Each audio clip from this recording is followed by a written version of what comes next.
Howdy, everybody, and welcome to Blizzard Watch Podcast, the podcast where we talk about Blizzard and its mini games and other games too. Games that were not made by Blizzard or even related to them in the slightest. Although that doesn't happen every episode. But we're looking, we're always trying. So. Hey, we talked about 40K on Sunday. Yeah, we did. By the way, you should go listen to that. It was fun. With me, of course, are my two absolutely smashing co-hosts. Smashing in a good way, not smashing as in smashing things, but I can't speak to that. I don't know what gamma ray shenanigans they get up to when they're by themselves. Hulk smash! Hulk smash! Speaking of Hulk, that's our editor-in-chief, Liz Harper. No, hello. I'm not actually the Hulk, in case you were confused about that.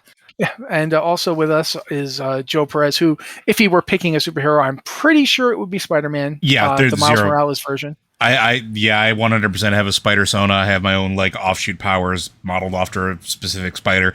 Yeah, no, 100%. And you got me, but I already introduced myself. So, let's talk about stuff going on. In August, I want to say August 4th, but I don't know if I want to say that because I have a doctor's appointment. Do we know when in August Season 4 is going to be happening in Shadowlands? The 2nd. The 2nd. Okay, cool. My doctor's appointment is not on the same day. That means I have a chance to do something. You have a little time. Yeah. We're having the Season 4, which is the patch that comes in and adds various features to Shadowlands. Kind of is a nod to the fact that there's a few months before the game is coming out, the next expansion is coming out. We know that Dragonflight is coming out sometime before December 31st of this year, which means they've got 5 months from right now to get it out. Good luck to you. But in the meantime, you're going to have the Shadowlands Season 4. Let's see. What do we talk about first? I think we should probably talk about the dungeons we're going to see. We're going to see several dungeons from previous World of Warcraft expansions as Mythic Plus dungeons in Shadowlands. Tazavesh, I know Tazavesh is broken up into two, and that's going to be two different mythics. Is that the case, or are they going to have it? Is all Tazavesh already mythic? is. Okay. Streets and is Mechagon out yet? I don't think Mechagon's been released as far as like updated for current. Well, yeah. Nothing has been updated for current until Season 4 starts in August. Yeah. So we're having Operation Mechagon. Except Tazavesh has been around as two separate mythic pluses now. I mean, so that's the only exception. Yeah, that just exists now, but none of the old ones are coming in. Yeah, the old ones that are coming in are both halves of Operation Mechagon, both halves of Return to Karazhan. Then, because they didn't have a mega dungeon in Warlords of Draenor, we're getting Grimworld Depot with the motion sickness stuff controlled, which is great for a guy who had to tank that thing with motion sickness over and over again back in Warlords. Man, I hated that. And Iron Docks is the other one. I think Iron Docks? Yeah. Iron Docks is the last one from Warlords that's coming back as a Mythic Plus in Season 4. I'm pretty sure that's not all the mythics we're going to have. Like the current mythics are still going to be around, right? To my knowledge, yeah.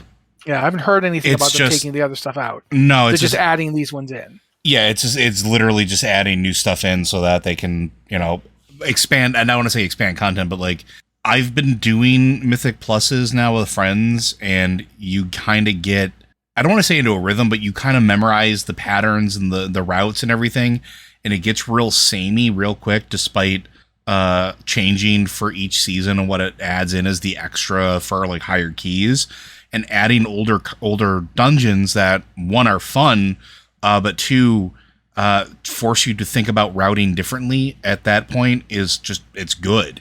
It's just not the same. It's not saying like, oh, I'm just going to run Mist 15 again.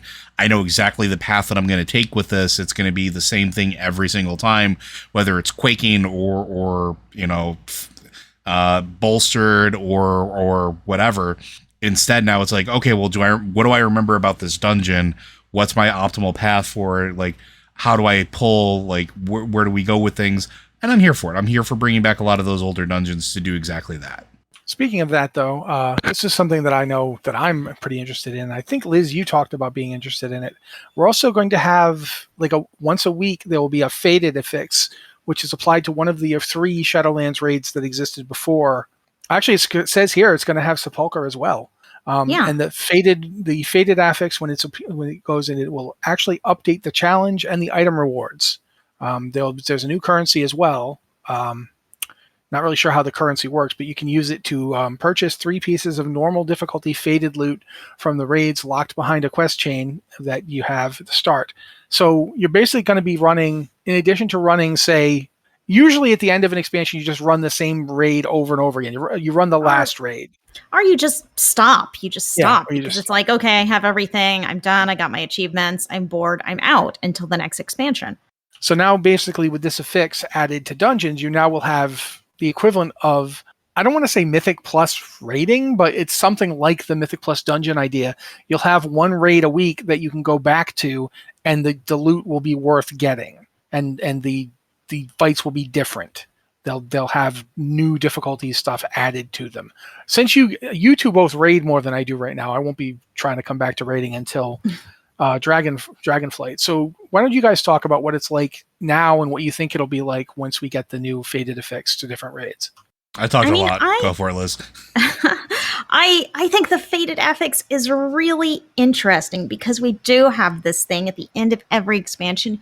You usually have this long lull, and sometimes they're longer than others. Looking at you, warlords and mists. Don't talk about mists, please. I'm still getting over that. you just have these long dry spells where there's nothing happening, and maybe you log in, maybe you just leave for a while.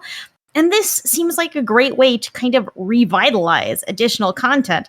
Like when we finished doing Castle Nathria, originally I was like, nope, I'm out. I am never going back to this horrible place. I hate it. I hate everything about it. I've been in here so much.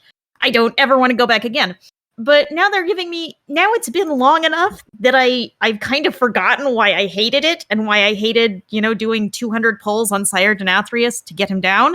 And going back with some new challenge, some new something, actually sounds fun and exciting. And it sounds like something to do when we are at this point in the expansion, almost out of things to do, and we may be 6 months away from a new expansion.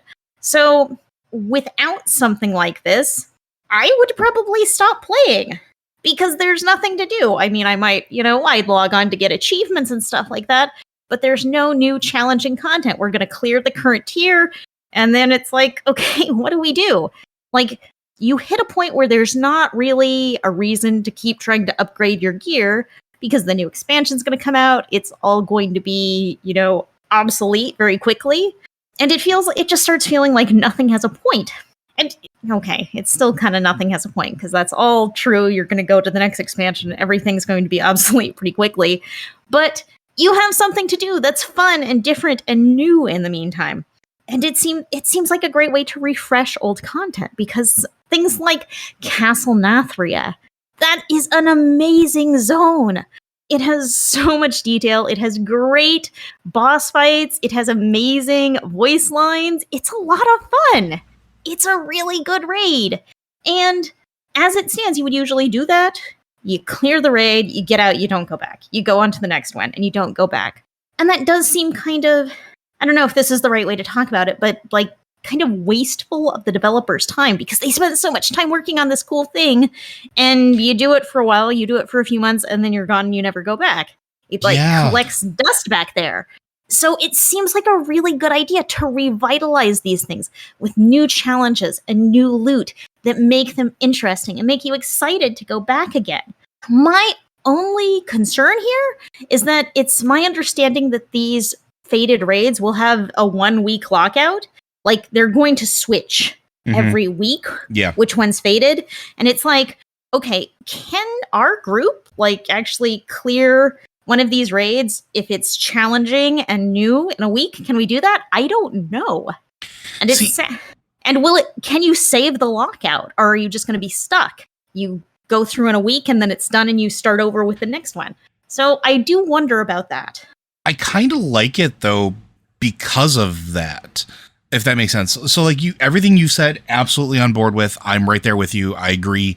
There's this weird thing as you move through raid tiers where, like you said, things will get lost, right? It's like we were literally just talking about this the other day where it's like, okay, well, we moved from Castle Nathria to The Sanctum of Domination, from Sanctum of Domination now to the Sepulchre of the first ones.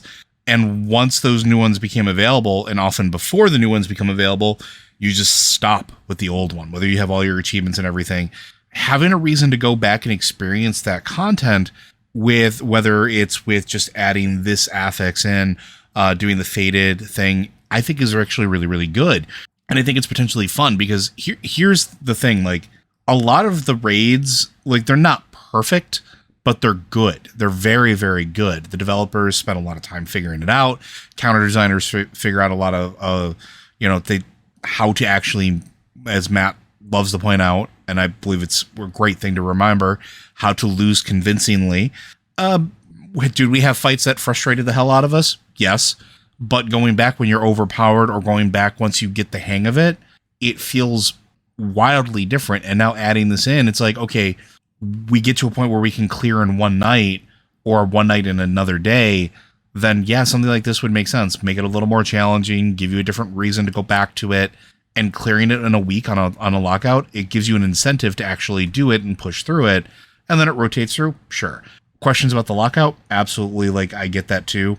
I don't know if it's something you can save for the next time it comes around, which would be really, really interesting, because I forgot what the decay timer is on being able to resurrect lockouts. It's been a while. Yeah, I don't know. But I'm all about refreshing content, because I, like, for my money, I actually think that the raids in Shadowlands in particular were some of the best raids that they've done, minus Anduin Fight, but that's a whole other story. But I think that they've been some of the most engaging content, with finding the balance between difficulty and entertainment. Like, they've definitely hit frustration points, but also I think they're really well designed overall. So, like, the idea of going back to, like, Castle Nathria excites me, or going back to older stuff like Warlords of Draenor excites me. Going back to any potential old content excites me, because a lot of those raids are just a ton of fun. I'm still not.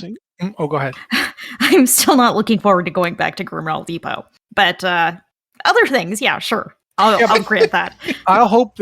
My hope is that in the future, in Dragonflight, we see faded raids for previous expansion raids. I think that'd be really fun. Because I'd love to get to go back to some old raids. Blackwing Lair, for example, would be cool to get to go back and actually do with the fights spruced up. I really liked Blackwing Descent for that same. I would love to see that get spruced up too. Yeah, actually, Blackwing Descent has some really cool, interesting ideas. But at this point, we're going to move on to talking about Overwatch 2 a little bit, and specifically the Junker Queen, because we got a reveal of her and what her abilities are going to be and so forth. And I was looking it over, because while I don't play much Overwatch, I do like to keep up on the lore, and I am interested in watching it. And what I immediately started noticing was that the Junker Queen feels interesting as a tank, because she's got the wounds ability, which is like a damage over time that prevents healing. And that made me think of Mortal Strike. I was like, because Mortal Strike wasn't a dot, but it did prevent healing. It halved all healing you took. And then she's got something like called Adrenaline Rush, which is, a lifesteal mechanism, which warriors have in Bloodthirst. They take a little health away when they hit things. And now I'm sitting there going, okay. And then we got Commanding Shout, which is literally a warrior ability. I'm like, did they just decide they wanted to make a World of Warcraft warrior inside Overwatch? Because that's what she feels like to me. Her abilities feel like a warrior. She's, not like a Overwatch character, really. She doesn't have a gun. She's just throwing stuff, I think. Yeah, she's got Jagged Blade and she tosses it at people. It's basically the same as that, throw ability that warriors got back in Burning Crusade. So, and then there's Carnage, which is this big circle arc thing she's doing, which feels very much like Sweeping Strikes. Or Whirlwind. It's like, seriously, she feels like a World of Warcraft warrior inside Overwatch. And I don't know. What do you guys think about this? I don't know. I know, Joe, I'm pretty sure you play occasionally, don't you? I do, actually. What do you think of this very melee, very, very status effect base on her? Like, her characteristics seem to be almost all... I didn't even mention she's got Rampage. She's got Rampage. That's a warrior ability. It's like, what's going on with you guys? This is a warrior. I mean... Rampage is the one that prevents them from being healed. Okay, cool, yeah. But that's like, the name is, that's a warrior name. It's just, what? Yeah. I mean, Go ahead. I think the more video games you play, the more you're going to find things like this. Like, oh, this character feels like this other character. This character feels like this class. Because, the thing they say about great artists steal. It's like you see a good idea, you borrow it or build on it to make something new. So if there are good ideas in World of Warcraft, if there are good ideas in Diablo, and you can combine them to make something new, why not? Something that maybe doesn't feel like Overwatch because it's taking ideas from other places. Why not bring that same kind of fun into a new genre? I should be upfront. I don't oppose it. I'm just interested in seeing it because. Go ahead. Sorry. I was going to say, I think it actually is exciting me for Overwatch 2 for a very specific reason.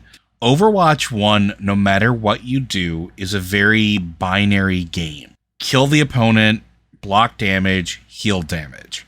Kill the opponent, heal damage, block damage. It's the cycle that constantly repeats, right? All of the characters do that to varying degrees. They don't really do a lot that actually affects the player over time. It's all generally in the moment. There maybe like you have May with her frost and her slowdown, but really looking at everybody else, most of it's just damage or healing or blocking damage. Junker Queen is starting to explore design space in a first-person shooter, essentially, that is very akin to almost like a control tank. It's dealing damage, sure, but it's status effects. It's managing cooldowns. It's, do I use the Jagged Blade throw ability now? Do I need it for later? Commanding Shout, literally called Commanding Shout. When do I blow that? When do I use that as that mini cooldown? It's an interesting design space because, again, like Commanding Shout, it's increasing everybody's health around you temporarily and increasing your movement speed temporarily. That's not healing. That's just increasing the ceiling of health. These are all really novel and new mechanics for, first-person shooter-based combat. I'm excited to see what other characters will do in that space. So if this is a tank, what does a new healer look like? What does a new pure DPS look like? Not the traditional class, the characters we already know, but the new ones going forward. What are they going to look like? I'm really interested to see where that goes. Okay. I feel like I don't really have much else to add. I just really like the idea of a World of Warcraft warrior in Overwatch. But that does lead me now to the thing I put on here. And there's actually quite a few other things we could talk about that I had forgotten to put on here. So I'm going to go down to look at that. I do want to mention this, actually. So Diablo Immortal's first season is ending this week. It's ending Thursday. We don't know what Season 2 in Diablo Immortal will look like. We don't really know if they're going to make any specific changes, if the Battle Pass is going to change, or if it's just going to be exactly like what we already had. We're supposed to get a blog post about it this week, which is, I believe the phrase Liz used here is cutting it close. Cutting it close seems generous. I mean, this is happening 2 days from now. And unless they put a post up tomorrow, you know what I mean? Like, we should have the post, in my opinion, before we have the changeover. But regardless, if they do it like Diablo 3 does, the season will end and then there won't be anything for a little while and then you'll get a new season. So maybe that's what they're going to do. I don't know. But that is interesting to me. What do you, my opinion of Diablo Immortal seasons is they are not the compelling gameplay aspect of the game to me. They did not particularly interest me enough to get me to buy a battle pass, like the expanded battle pass. The thing I liked about the game is stuff that is just inherent to the game and not the seasons. So far, the seasons don't do enough to make me interested in the change of them. I don't know if Joe's even looked at Diablo Immortal as a game. Yeah, I've been playing it. Okay, then you both can comment on this. In your opinion, what do you think the season ended up being? Do you think it was necessary, worthwhile? Do you think they needed to come up with something different, add something new to it? Where would you go with the seasons? I'm going to start with Liz. I mean, it seems like the season right now was just, okay, here's a battle pass, and the battle pass lasts for a month, so the season lasts for a month, and there you go. There you got it. The Diablo team has talked about releasing new contents and the cadence of new content, and that's what I'm interested in. Are we going to get new story, new quests, new things to do with seasons? which would be a monthly release schedule because they're going to do, Battle Pass is a monthly thing, and that seems to be where our season breaks are turning it. So I'm really hopeful that a new season will come not only with a new Battle Pass, but with some new content and something new to do. And I think that'd be great. That would be a good reason to look forward to a new season, whereas a new Battle Pass is not that exciting. Yeah, I'm on the same page. Like, the problem is with games that do things like battle passes are not seasons. And generally speaking, a battle pass will last for a season, sure, but I'm going to use Fortnite as the example. I know everybody loves the bag on that game, but they do content for their seasons. At least they try to. They change things up so that every season that they put out there, the map is different or there are different things happening, and then the battle pass is just layered on top of that. Right now, Diablo Immortal really isn't doing anything in that vein to make me care about seasons or even care about the battle pass. And it's fine for me. I'm not going to sit here and complain and say, please give me a reason for me to shell out more money, as I'm literally already paying for tons of other games that Blizzard, has out there. But right now, there's no value for it unless you specifically have something in there you want. Like, this is going to sound really, really goofy, but even if it was, this battle pass gives you a whole bunch of hats to wear, that would be something, right?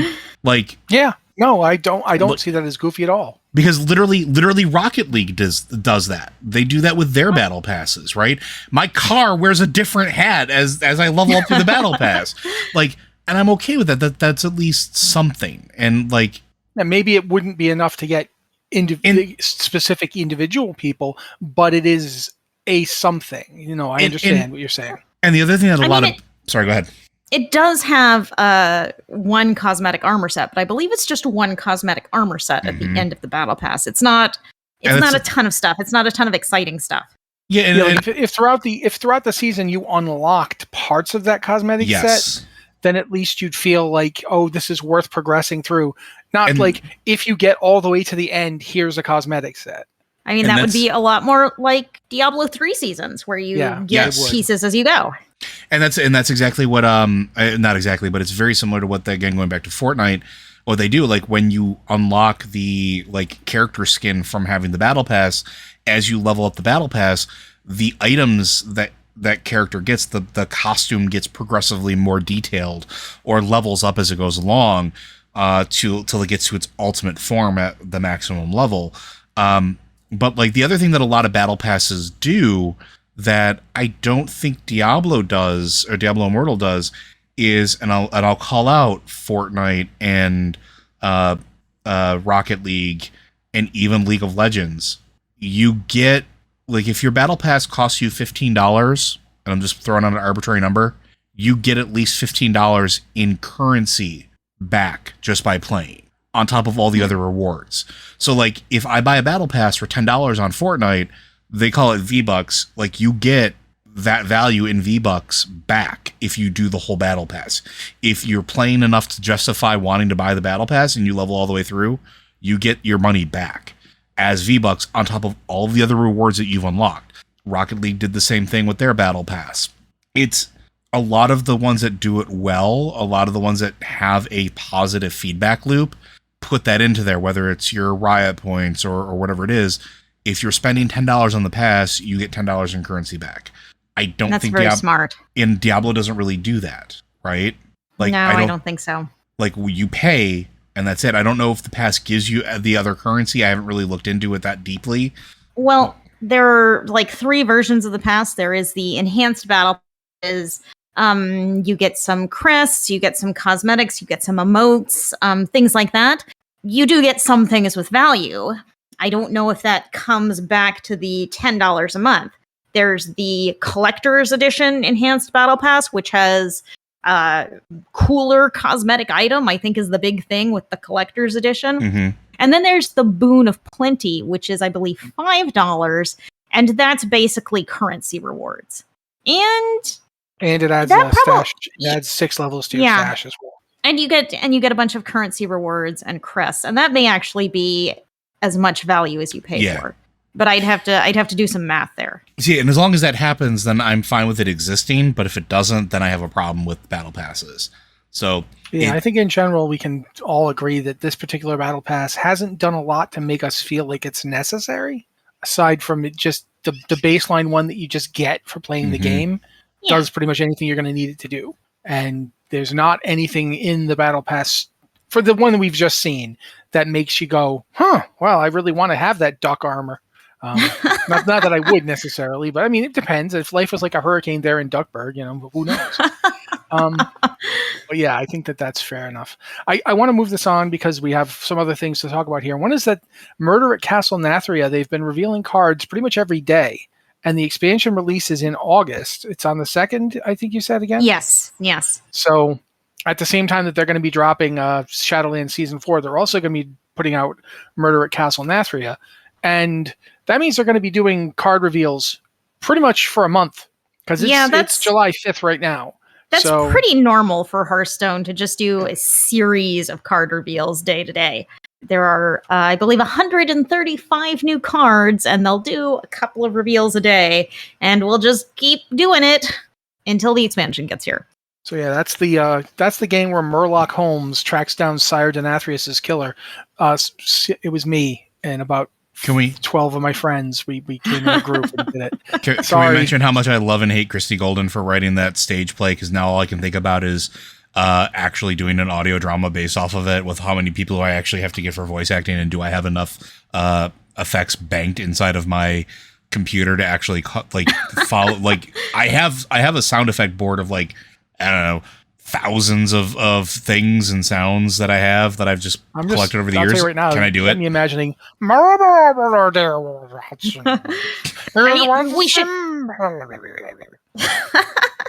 We should maybe preface this with the fact that in anticipation of this set, the Hearthstone team published a stage play, a do-it-yourself audio drama of Murloc Holmes going in to solve the mystery of the murder of Sire Denathrius. And it is, on one hand, it's kind of a cute way to tease out new cards we're going to get, but it is also hilarious. And they're revealing it kind of piece at a time, and it looks like they're going to be putting it all out in the next week or so. Yep. But it is great. You should go to the Hearthstone webpage and read it. It is really funny. It was written by Christy Golden, and it's real over-the-top kind of radio drama stuff. I love it. I just love it so much. That's something we need to mention, because otherwise you guys won't know about it. I mean, Christy did call it a do-it-yourself radio drama, and I'm like, I'm wondering, is this a challenge? Have you issued a challenge to us? Is that what's happening here? I don't know. You just very much reminded me of the Freakazoid cartoon. Is that a challenge? But anyway, stay tuned to when Liz somehow forces the bunch of us to be in this. Meanwhile, Sepulchre, the first one's got some significant nerfs. I think most of the nerfs are for Mythic. No, there's some different ones on Heroic. Yeah. They are all over the place. Too? Yeah. Okay. Yeah. Basically, it feels like we know that this ahead of the curve and what's the other one? Cutting Edge and ahead of the curve. Those achievements will be ending in August. They'll end on August 2nd when the new patch comes out. Not the new patch, but the new season comes out. That's when they're going to take those out. So you've got roughly a month to get them done. And they just nerfed a lot. So you probably have a decent chance to get at least one of those achievements, if that's something you're trying to do right now. So, that's something you should probably know about. I am interested. It does feel like they've been nerfing it a lot and frequently. You guys, I think you guys already got at least ahead of the curve. Or no, we are Lords of Dread and Jailer away. Are you on normal or heroic? Heroic. Okay. I'm very confident that we will be able to do this thing before August, but yeah, we haven't. It's a tough raid. It's very tightly tuned, and I mean, we're a casual heroic group. We're all, people with lives and busy schedules, and so we don't raid a lot a week, and it feels like it's been pretty challenging this tier. What do you think, Joe? It has, for a casual group, yeah, it definitely has been. The difficulty spikes, with the exception of Anduin frustrating me, I have enjoyed every single fight because the mechanics haven't been completely over the top. And even Anduin wasn't that bad once we got everybody on the same page. It was those damn stars. But it is very much a raid that from Anduin on for the last, like the back four, essentially, you have to have everybody coordinated on the same page, which I like, because it does mean that everybody does have to pay attention to at least a certain extent. But it has been a challenging raid, but not necessarily in a bad way. But what do you guys think about the nerfs having come in like this? Do you think that were necessary? Do you think that it's something that they should have done? Okay, so Joe's a yes. Yeah, I'm also a yes. I think it was a very tough raid. And one of the things we know is that fewer guilds have gotten cutting edge this tier than usual, like a lot fewer. Cutting edge is the achievement for killing Mythic Jailer. Mm-hmm. And the numbers are real low because this is a tough raid. So yeah, they've nerfed the heck out of it over time. And I think it needed it. I think, and especially towards the end of an expansion, the end of the season when these achievements are going away, now is the time to kind of, okay, we can ease off on the difficulty a little, let people who are already close kind of finish this off without making it super hard and taking it down to the wire. Like we've been struggling to get Lords of Dread down. But tomorrow, I believe they're nerfing their health, right? Yes. Yep. They're reducing the boss health by 10% on all difficulties, and they're reducing the damage of Swarm and of Decay and Swarm of Darkness by 15% on Heroic. And that's pretty significant. Both of those things are going to be pretty significant, and I think we're going to get them down on Raid Night tomorrow. And the Jailer has had 1, 2, 3, 4, like a dozen nerfs coming in. Health reduced by 15% on normal and heroic. Lots of damage reductions. So I think for anyone who's been raiding, if you're getting close to the end of Sepulture, I think it's going to be very doable because of these things. And this is going to help people, make that last push to finish content. And maybe encourage people who are getting frustrated and fed up to, go ahead and finish. It's like, yeah, you can do this. You can do this. We're going to help you out a little bit. All right. One last thing then, something I put in here that I want to talk about. I don't have a post written for it on the site yet, unfortunately. But I've like I said last week, I decided I'm going to go full bore back into Diablo 3 for season 26.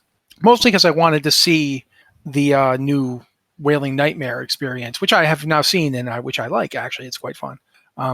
But one of the things that happened was because my wife and I played together is that we decided to basically get to max level as fast as we could, which we did in a couple of, I think in a day. It doesn't take that long to get to max level. And we've been pushing since.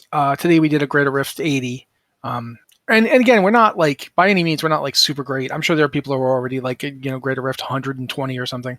We're having trouble because a lot of the guides don't really seem to know what they want to tell you to do, or the ones for Barbarian are disappointing. I've been reading a lot of different guides looking at picking through what they're suggesting, and a lot of them are well, there's no S tier build this year. Barbarians are in a sorry state.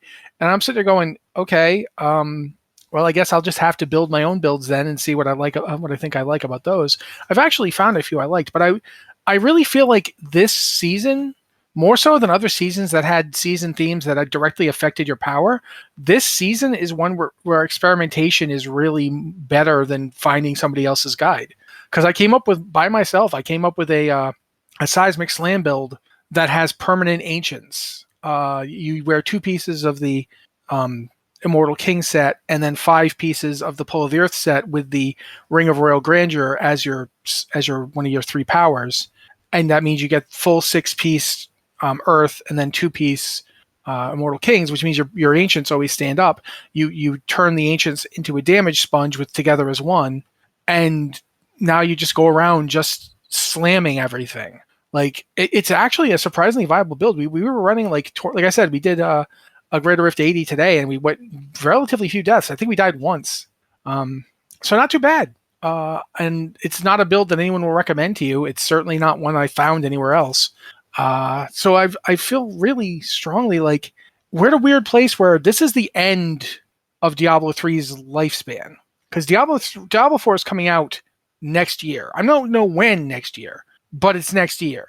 There won't be too many more seasons. There'll maybe be a season 27 and a season 28. I don't think we're going to get up to season 30. I could be wrong. They could push, we don't know. 2023 means anytime between January and December of 2023. If it's December of 2023, then yeah, they could probably get to season 30. Well, here's a question for you, Matt. Do you think they're just going to end Sunset Diablo 3? Because it's like right now we have Diablo 2, Diablo 3, and Diablo Immortal all existing simultaneously. Yeah. Do they have to sunset Diablo 3 when Diablo 4 comes out? I don't. When you say sunset, usually for a game like this, I don't think they'll sunset it. I don't think they'll like close it down and not let people play it anymore. But I don't think it's going to see active development. I would like to see them keep seasons going. Like one of the things I would like them to do is possibly just say, okay, now we're going to start over again with season 1. And you can that would be interesting. And you there's season 1 and we go all the way back to like whatever the last season is. And we'll do them over, like, say, since we now don't have to redevelop them, we can do them on a more regular schedule. Because the predicting when a Diablo 3 season is going to come out is an exercise in futility. And I say this as somebody who's done it multiple times, because you never know if they're going to have a testing issue. So I hope that they don't sunset it completely. I mean, for one thing, I've thought about this, and I've thought about this, and I thought about this, and I've never done it because I've never wanted to cause an argument and because it's subjective. But playing Diablo 2 Resurrected made me like Diablo 3 more than ever. And then playing Diablo Immortal made me like Diablo 3 more than ever. Not that either of those games is bad, but in a way, they both show to me the strength that Diablo 3 actually had once Reaper of Souls came out. Once they got rid of the real money auction house and went back to an itemization based on drops you get, Diablo 3 just took off, in my opinion, and became an amazing game. And it still is to right now, it's the most fun I have playing a Diablo game. I like Immortal. I think Immortal is very good, and I like to log on every day and do my Diablo chores. But then I often will then go and play Diablo 3 for like an hour and a half to 2 hours because I just enjoy the gameplay loop so much. And it's purely adventure mode. Adventure mode with its bounties and with rifts and with the Wailing Nightmare has just come up with a way to just keep me involved in this game. And I really do feel like it would be I honestly think that if they're not looking at what Diablo 3 does right while designing Diablo 4, they're making a huge mistake. I get that you want to pull in some of that original Diablo 2 feel, and I understand why you'd want to do that because it's very popular and has a lot. I mean, Diablo 2 is doing very well right now. It's getting new development time. So I understand that. But I really feel like they might, if they lose out on the just sheer replayability of Diablo 3 seasons, in Diablo 3 seasons and Diablo 3 adventure mode, they would be making an enormous mistake. Just a huge one. This is seriously, it's just such an interesting puzzle games to me right now. Sitting down and coming up with my own builds and coming up with what stuff that will work for riffs without really any help, because the guides are all just do these 3 builds. And it's like, if I don't have the gear for those builds, you telling me that these are the only viable guilds doesn't do me any good. If the gear has not dropped for me to do that, then I'm going to have to come up with something that I can do with the gear I have. And you can. There's a strong experimental feeling to Season 26 that I haven't felt in a while. So yeah, I think it's really strong right now. I would almost be really sad if they decided to stop all development on it entirely. I really feel like that would be a mistake. That this game's run for 10 years for a reason. But I mean, I don't think Joe has anything to say about Diablo 3. If I'm wrong, go ahead and say it, Joe. Nope. I didn't think so. So yeah, I guess we'll move on now to the email portion of the show. No, there's one we need to talk about, the one last thing, which is Proletariat being bought by Blizzard. Oh, thank you. I keep forgetting that this happened, and it's so big, and I keep forgetting that it happened. Liz or Joe, talk about it, because I'm been talking for like 5 minutes. Joe, go for it. Proletariat is a game company that was the minds behind Spellbreak, and if you don't know Spellbreak, I'm sorry. It is a battle royale game, but it is one of the best battle royale games that has ever come out. For context, it is you play a wizard that comes from one of several elemental classes, and it gives you basically your primary power. As you go through the game, you pick up gauntlets that give you a secondary power. Sounds pretty bog standard when you talk about, your battle royales, but the game was super ambitious. The 6 elemental classes could combine things that you picked up, other spells, to have amazing different spell combination effects. It actually had an elemental system in place, so that if you were a pyromancer that happened to get an ice gauntlet, you could steam bomb people. It was way ahead of its time as far as that goes, and the interactions with it were absolutely phenomenal. The movement tech was phenomenal. The game is it's really, really well done. Unfortunately, it is being sunset, and they mentioned about a day before the announcement hit that they were going to be sunsetting the servers, which, again, this is a well-received game. It has a very high Metacritic score. It has a very high score on Steam. It has a very positive rating on basically anywhere you can review games. But they're going to be sunsetting it. And then they're going to be working on World of Warcraft development with Blizzard now, because Blizzard bought them. I am curious about this, because could this mean that they bought them because of that elemental system, that they're shoving them into, the development cycle for World of Warcraft? I don't know, but it is huge, huge news as far as that goes. Did either of you guys even know Spellbreak existed before this? Actually, I did, because it keeps popping up on my various "you should play this" games list. I did not. No clue until this news hit. Yeah, and what do you think about?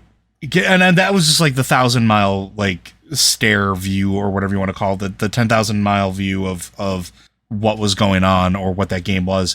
But that elemental system, I can't get it out of my head, and what it could possibly mean for World of Warcraft. Do you think they might be trying something more ambitious in the future?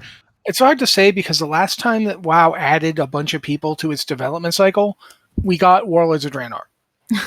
Which, that sounds like a complete dig, but I actually think that the Warlords of Draenor was front-loaded. All the good stuff was the leveling experience and the stuff you did during the leveling experience. The problem with Warlords of Draenor was you hit max level, and then you waited and waited and waited and waited for something to happen, and nothing. I don't know I don't see any reason that would be what would happen this time, but it is hard to look at them adding people to the team and expect anything as fast as during Dragonflight we'll see results from this. Oh, I don't think we're going to see anything soon, but I'm wondering about long term. Yeah, I think if whatever Proletariat will be adding to World of Warcraft will be in the next expansion. That's my opinion. I just don't think they'll be up to speed enough to contribute anything substantial to Dragonflight, because we know full well that if Dragonflight's coming out the end of this year, that they've already got what they're doing for Dragonflight is being worked on right now. Mm-hmm. Like what's coming after the launch is being worked on right now. So I don't know. Maybe Proletariat will come in and add something. I doubt it'll be something as simple as the same system that we saw in Spellbound, because Spellbreak. Sorry, I keep saying Spellbound. I don't think they're going to just add on that system, but it's possible they're being brought in because they want to do some new system in World of Warcraft that is related to it. But I just don't know. Yeah, that's why I'm kind of thinking is I would love to see if we're about to get some new hotness added in a upcoming expansion or content or something that revolves around what Proletariat was really, really, really good at. Whether it's movement tech or whether it's the elemental system or something along those lines, I'm here for it. Also, the other thing I will say is the spell effects in Spellbreak were absolutely gorgeous. So they definitely know how to do a spell effect system. So maybe my chain heal won't just look like I'm spitting water at somebody in the future. Who knows? But yeah, I want to make sure we didn't miss that. Sorry, go ahead, Liz. I'm not familiar with the company. I'm not familiar with what they've made. But what I do really think out of this is that World of Warcraft is very much in need of some fresh blood. Obviously, we've seen a lot of departures from the team, And I know a lot of people are really worried about that, are really worried about the number of people we've lost in Warcraft development and just Blizzard in general. And when I look at that, I think, okay, yes, it's sad that these people are leaving, but maybe what we need is fresh blood in the company. Maybe what we need is not to look at the designers we all know and love who have been making Warcraft for years and look for the next generation of designers who are going to make Warcraft great for the future years. You know, I see developers departing as it's sad, but it's also potentially an opportunity to get new talent and learn about new developers who will make great things. So I'm hopeful that by acquiring this team that has made good, positively reviewed games in the past, we are bringing in a big infusion of talent to the Warcraft team that will help make Warcraft better, whether that means new features showing up in Shadowlands or not. Long term, it's bringing in fresh blood. This is a good time to do it. Yeah, this is the right time. And as somebody in chat, Savage Turnip, points out, and I actually very much agree with the statement, Warcraft needs devs that don't usually make MMOs to join the team. Because the reason, and I agree with this, because Warcraft has been the standard, the absolute standard for MMOs for a very long time. But part of that is also problematic because you get kind of stuck in your own way, and that's it, right? Like, I don't want to bag on it because we have a question about this, but like the new quote unquote talent system that feels way like the original talent system, at least to me, is like a hallmark of that as far as that goes. It's like, this is the design space that we created, we're going to go back to it, versus somebody who doesn't work on MMOs coming in with fresh ideas to potentially make the game more exciting or possibly more accessible. Like, I'm all here for it. Do I think everything's going to work all the time? No, but I'm okay with taking chances.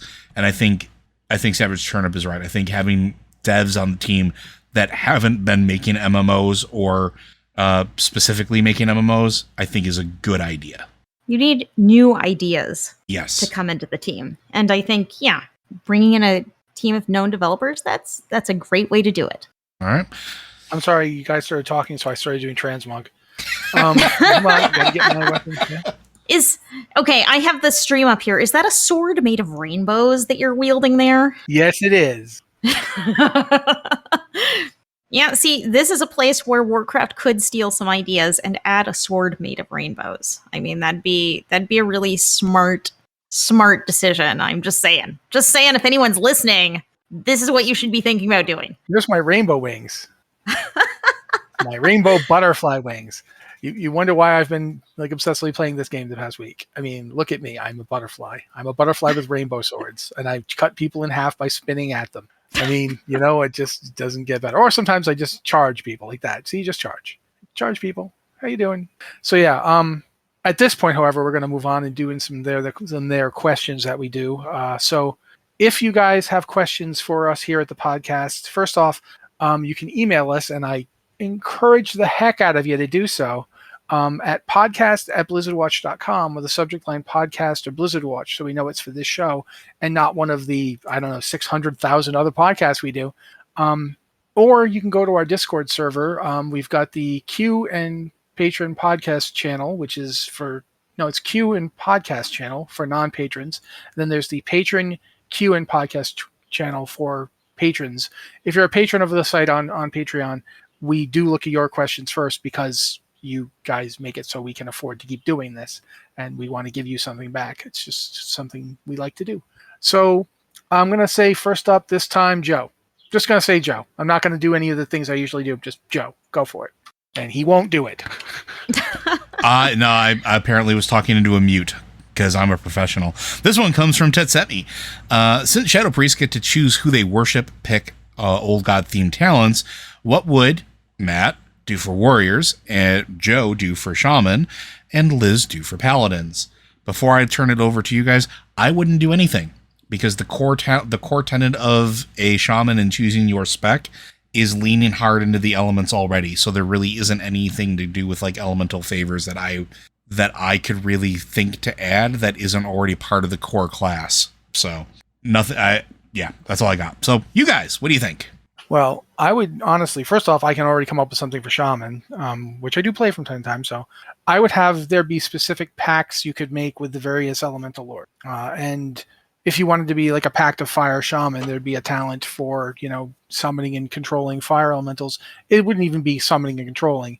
But the thing that I would think to do more often than pacts would be to decide whether or not you want to be a dark shaman or not, and make that a core part of the class.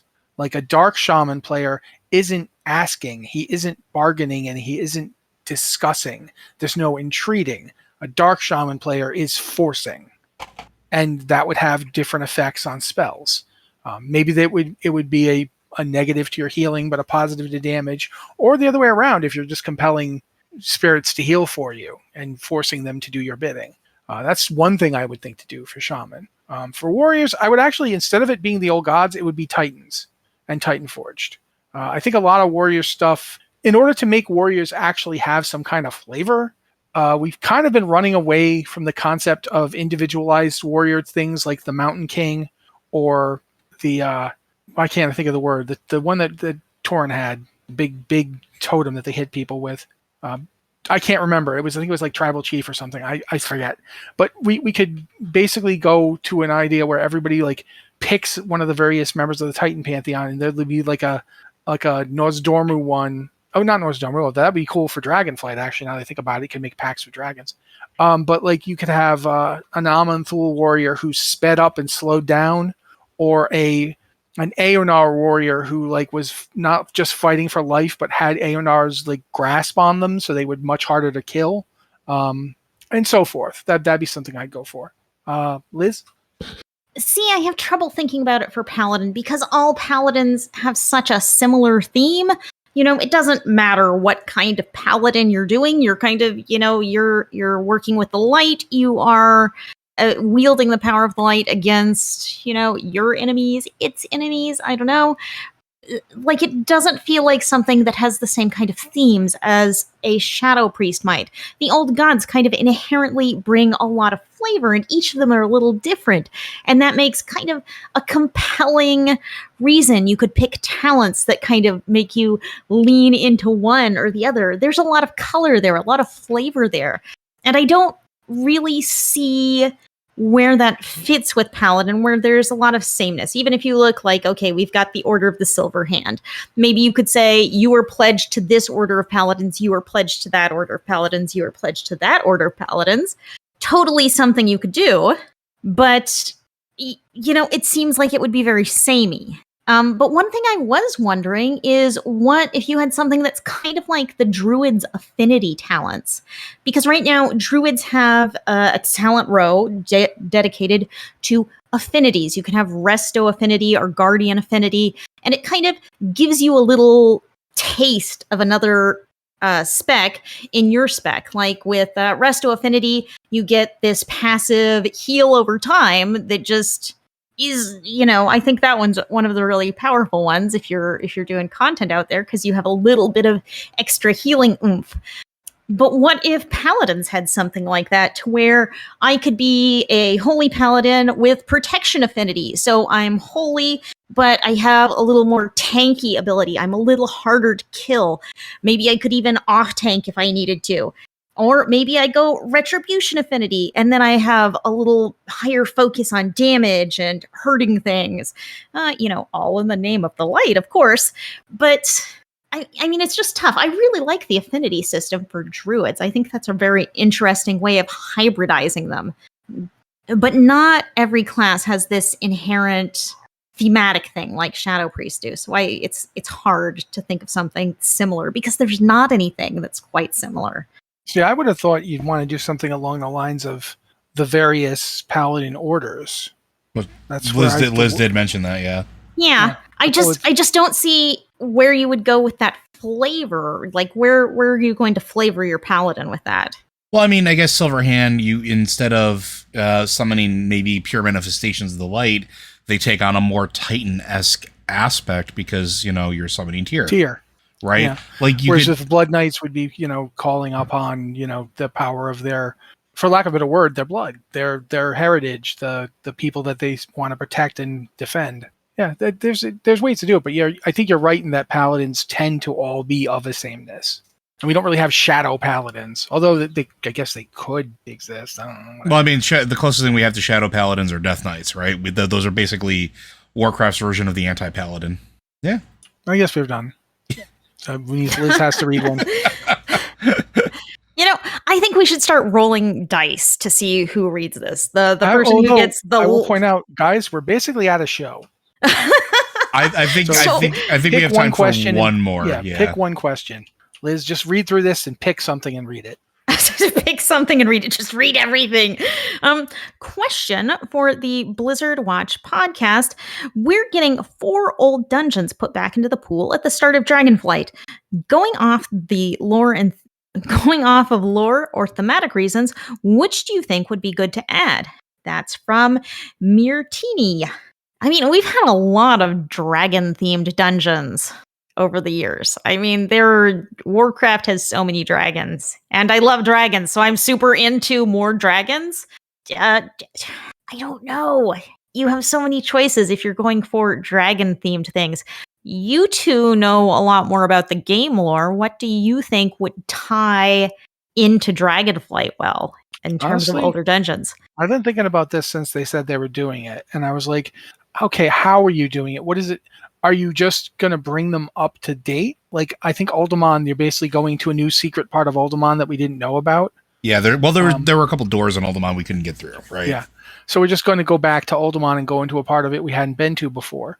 But I think Sunken Temple, because it's so tied into the Green Dragonflight, and it literally, the Sunken Temple was sunk when Ysera just smashed the thing. Like, she just summoned her power and smashed it into the water to keep Hakar contained. And Aranicus went in there and got himself all messed up. So it's tied into the... And there was always supposed to be some connection to the nightmare, but we never found out what it was. And we know Hakar's back. Yeah. Yeah, we know Hakar's back now after the events of Shadowlands. Hakar is going to return. So you could do something with all that where, like, the green dragons under Melithra have to go and figure out, like, find out ancient secrets of what was going on and what Ysera knew that she was trying to stop from happening and how we end up dealing with that. That would be one I'd do. I could list a bunch more, but I want to let Joe go. Bring back everything in Blackrock Spire for obvious reasons, for doing dragon themed stuff, and bring back everything in the Nexus. Like, those are 100% fantastic value adds for, hi, this is an expansion about dragons. Let's go through some dragon dungeons. Also because I really, in my heart, I know it will never happen, but I'm going to keep hoping. I want to go back to 10-man Upper Blackrock Spire. I want that to happen again. I want a 10-man dungeon Upper Blackrock Spire. I know it will never happen again, but I want it so badly. Yeah, I remember doing those runs. Very many times. I was one of the first people on my server to get the ring. Mm-hmm. And so everyone would be like, "Oh, can you be in this? You can be in our run." I'm like, "You want to get into Upper Blackrock Spire, don't you?" Yeah. Like, okay, fine. If Valor drops, it's mine. That cool? Because otherwise, get somebody else. No, it's fine. It's fine. I'm like, all right then. And I remember the one run I did where someone tried to give Valor to the Paladin, and I was like, okay, I guess I'm leaving. Bye. And they're like, you forget getting me to do this for you again. Oh, okay. No. We said we would give it to him. And I'm like, yeah, that's what I thought. But yeah, I there's a, like, Blackwing Lair all by itself we already talked about. Blackwing Descent we mentioned, and there's more. I mean, quite frankly, if they did some kind of, like, looking back through the mists of time thing, you could have, like, you could have a Nixia back again, and I'd be okay with that. Just straight up, we go back to Anixia's lair, and there she is because we went back in time to fight her again. Why? Just because she's there. Yeah, there's a lot of dragon fights. I would be down for all of them. Yeah. I'd be back for all the world dragons. Bring back all the dragons of Nightmare. I don't care. Bring back Azuragos. Well, I mean, technically Azuragos is still there, right? He's just, off in a different corner now. But I think that's going to be it. Yeah, you want me to do the thing? Mm-hmm. Yeah, do the thing. All right, folks. Well, Blizzard Watch is made possible due to the generous contributions at patreon.com/BlizzardWatch. Your continued support means this podcast signing community is able to thrive and grow. Blizzard Watch supporters enjoy exclusive benefits like early access to the podcast, better chance of having your question answered on our podcast or the queue, and an ads-free site experience. As a reminder, all of us at Blizzard Watch continue to stand with the employees of Activision Blizzard, as well as the game industry and pretty much all industries at large, as they continue to work towards unionization for the ability to demand a better change in their working environments and a safer tomorrow. Thank you, Joe. And thank you to all of you for coming and being along with us on this podcast as we talk about games and stuff we love. We couldn't do it without you. Like, literally, we couldn't. That's the whole Patreon deal. Thank you to Liz. Thank you to Joe. And thank you to all of you. This has been the Blizzard Watch podcast. We're going to be back next week.